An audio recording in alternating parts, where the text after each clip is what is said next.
غنیۃ الطالبین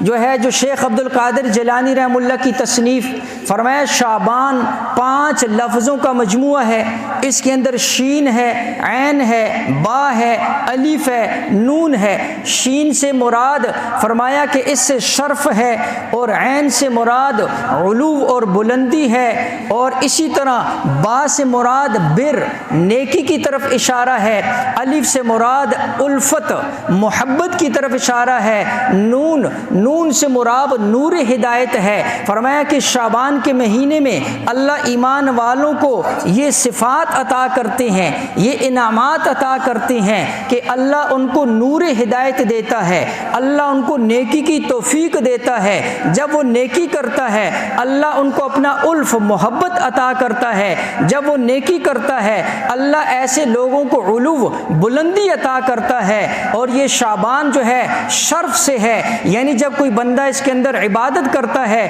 اللہ اس کے مقام اور مرتبے کو بلند کر دیتا ہے۔ تو شیخ عبد القادر جیلانی رحمہ اللہ فرماتے ہیں شعبان اصل میں اشارہ ہے ان 5 نعمتوں کی طرف، جس نے شعبان کو فرمایا کہ نیکی کے اندر، عبادت کے اندر، روزے کے اندر گزار دیا، گویا رب تعالیٰ کی طرف سے یہ 5 انعامات اللہ اس کو عطا فرمائے گا۔